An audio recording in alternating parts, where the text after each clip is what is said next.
German ace Werner Voss is a master of this new form of combat, racking up 48 kills by the fall of 1917. September 23, 1917. Werner Voss, flying a prototype Fokker Triplan, wings into battle over the Ypres salient in Belgium. 15 miles to the southwest, 6 British SE-5s patrol the skies over the front. Soon, they will meet Werner Voss in battle. He will pit his Fokker Triplan against the very best of the British Royal Flying Corps in one of the most famous dogfights of World War I. September 23, 1917.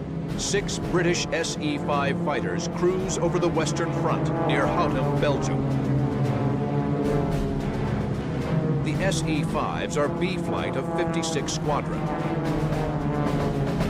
They are led by Captain James McCudden, Britain's ace of aces. B Flight descends through a thick overcast at 9,000 feet.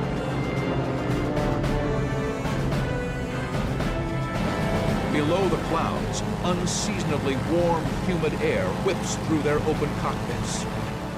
They were looking for either fighter aircraft from the opposing side or to find an observation aircraft that was trying to take pictures on their side.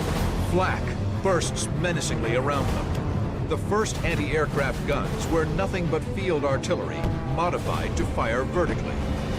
McCudden quickly spots a German DFW, a 2-seat reconnaissance aircraft. The German is below B Flight and directly in front.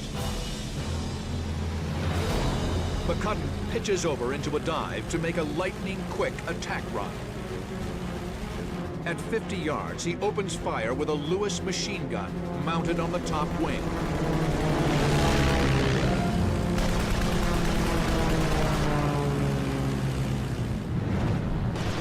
The DFW's engine is hit hard. It drops out of the sky.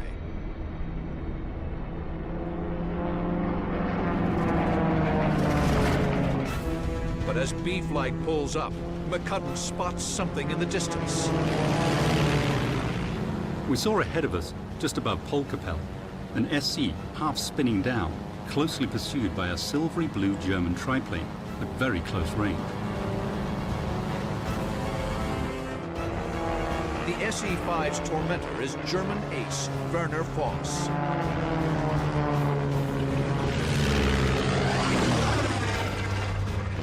He fires a burst into the British plane. B Flight looks on. The wounded SE-5 trails thick black smoke as Voss engages a second SE-5. Effortlessly, the triplane pitches up, wings over, and drops onto the SE-5's tail.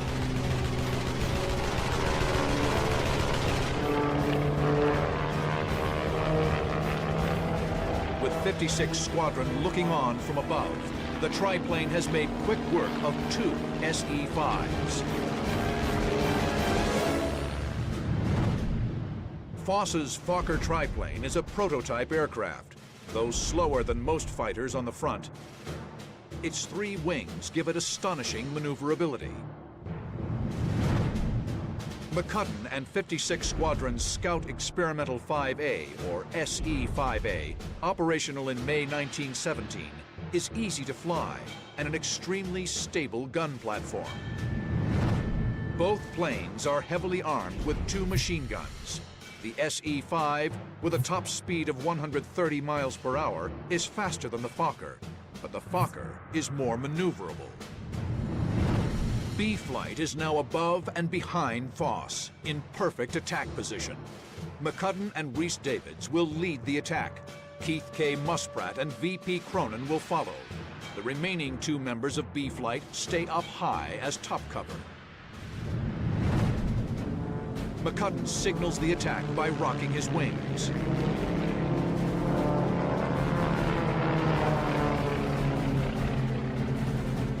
And it was at that point that one of the epic dogfights of World War I began. Down we dived at colossal speed, I went to the right, Rhys Davids to the left, and we got behind the German triplane together. Confident of an easy kill, McCudden and Rhys Davids open up. But Voss is anything but an easy target. He's been trained in the Dicta Volca, the first codified air combat tactics, laid down in 1916 by German ace Oswald Volca. Rule 5 states you should always turn into your enemy's attack and put him on the defensive. Voss will boot hard right rudder and spin his machine around 180 degrees. The bizarre maneuver takes advantage of the triplane's stunning agility. The German pilot saw us and turned in a most disconcertingly quick manner. Not a climbing nor Immelmann turn, but a sort of flat half spin.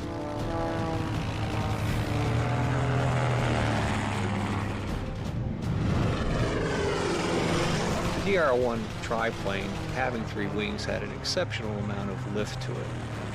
What it allowed the triplane to do was to basically do what's called a flat half spin or an uncoordinated turn. The SE-5s face a torrent of tracers. McCudden and Rhys Davids pull into a steep climb called zooming in World War I. But Cronin's SE-5 is sluggish. He drops below Voss, his engines sputtering. McCudden, Rhys Davids, and Muspratt are here, above Voss. Cronin is below the fight, easy prey for the German ace. Voss reverses and attacks Cronin. Cronin's sputtering engine coughs to life. He now turns directly into Voss and opens fire at 300 feet. Voss breaks off his attack, but he's not running away, even if it's 4 against 1. Cronin takes on a role in the battle at this point, not unlike a matador. He is deciding to stay in the fight and to stay ahead of Voss and to act as a distraction. Cronin is thrown from side to side within the open cockpit. I don't know how many times I got in a burst head on, then dived in under him while all the while he was drilling at and into me. But damn it, why didn't the others take him on? Did they think I was showing off? Above the fight, McCudden circles, looking for an opening. McCudden will wait for Voss to expose his 6 o'clock, then dive in and attack. Voss turns after Cronin. McCudden pitches down. He opens up with his Vickers machine gun.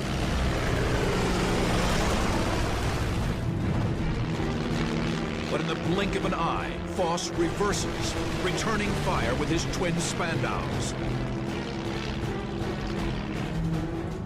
McCudden hurtles past, then zoom climbs.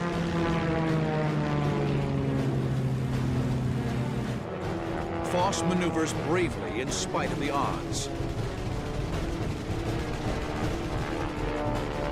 In a group combat like that, when it's 1 against 4, the best place to be is in the middle of everybody else. Because they're circling around you trying to maneuver, but they have to be careful, A, they don't shoot each other, or B, they don't crash into each other. But McCudden is determined. He again noses over.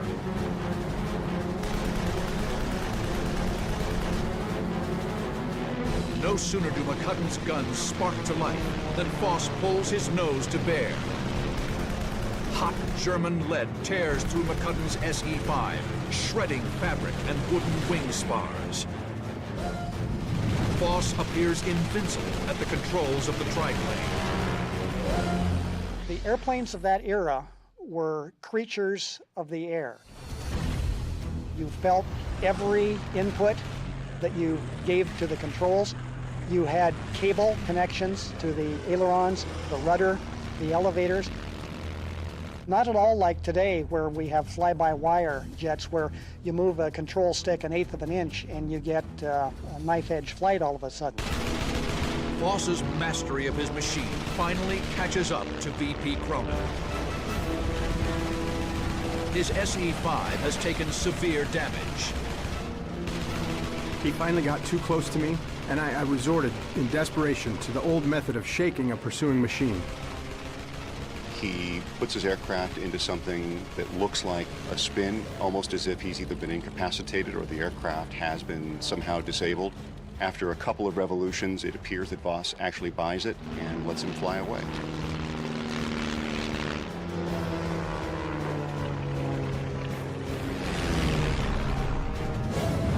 Voss has knocked 3 SE-5s out of the fight and landed hits on any British pilot who's approached him. But now, 3 more SE-5s of 56 Squadron join the fray. A startling array of pilots now surround Werner Voss, all British aces.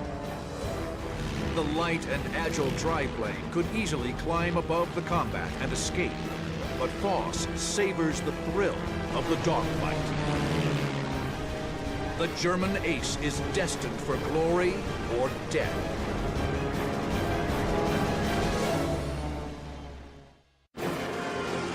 September 23rd, 1917. In the midst of a wild melee, famed German ace Werner Voss holds his own against no less than 6 top British aces. Voss savors the combat, superbly demonstrating the lethal effectiveness of his prototype Fokker Triplan.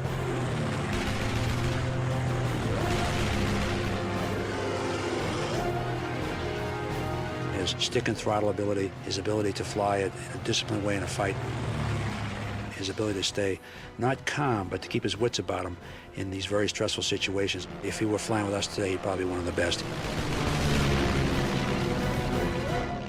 British SE-5 pilot Richard Mayberry now zeroes in on Voss, diving on him from 6 o'clock. Voss breaks right to shake him off, but Mayberry is not thrown. At this point in the battle, things get very complicated and very confused. An albatross joins the battle, which of course helps Voss considerably, at least numerically. A German Albatross D3 has stumbled into the action, turning easily onto Mayberry's tail. Mayberry zoom climbs to shake the Albatross. The German pilot gives chase. But even worse, Voss latches on as well. Flying nearby, James McCudden and Arthur Rhys-Davids move in behind the Germans.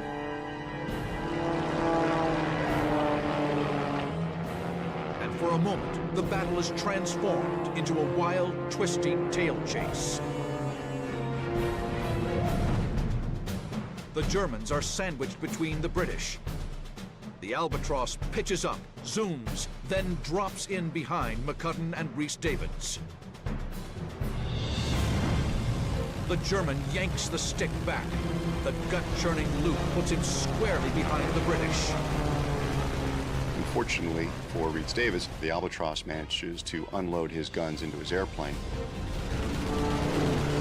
But Rhys-Davids stays in the fight, the Albatross still on his tail. Now, at the head of the chase, Richard Mayberry will pitch up and loop back on the tail of the red-nosed Albatross.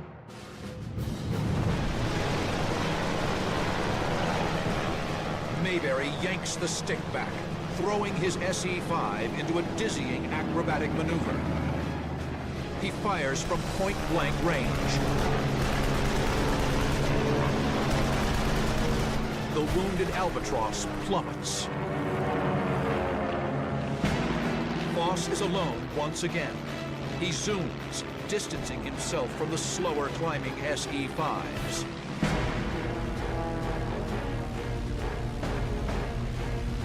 Voss looks down at the plane circling below. he could easily disengage and live to fight another day. But the enticement of the kill runs hot through his veins. I think actually he got greedy, and he was looking at an opportunity to notch number 49 and number 50, and furthermore to close the gap on his friend and rival Manfred von Richthofen. Voss dives back into the fray. He fires his Spandau machine guns into the nearest SE-5.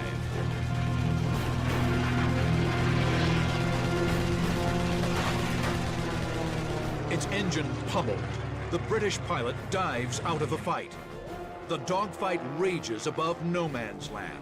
Voss handles the triplane superbly, pumping rounds into each of the attacking SE-5s. But it isn't enough.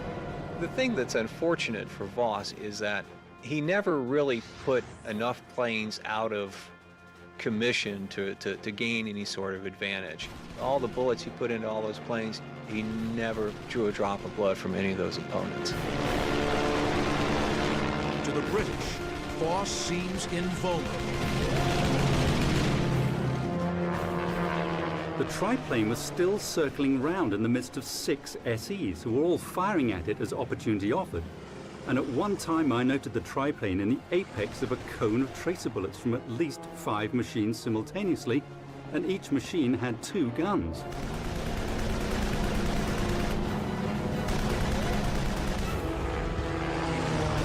The British are dumbstruck by the skill and tenacity of the German pilot in the Fokker Triplan.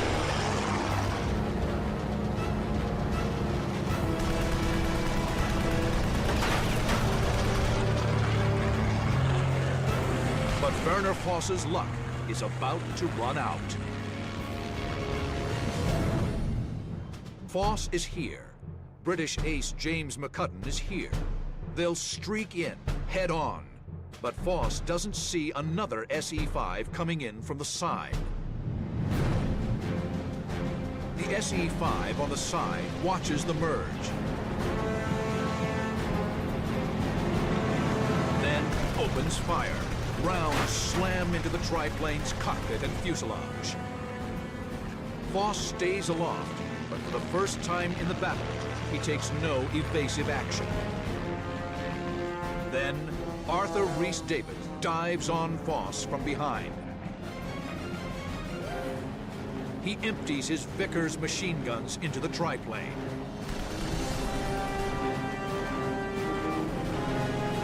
Voss does little to avoid the deadly arc of bullets.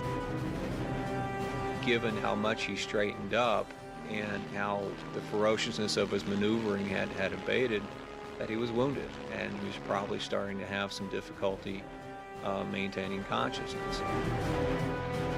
Rhys-Davids fires another burst into the triplane, then pulls up.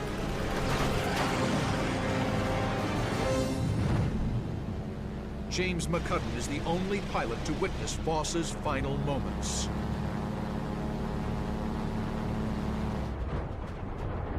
When I next saw him, he was very low. I saw him go into a fairly steep dive, and so I continued to watch.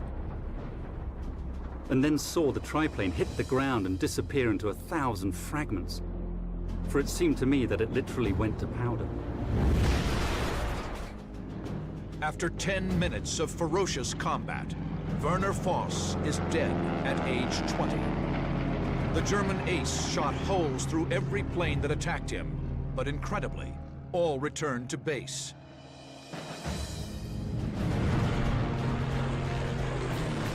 As long as I live, I shall never forget my admiration for that German pilot.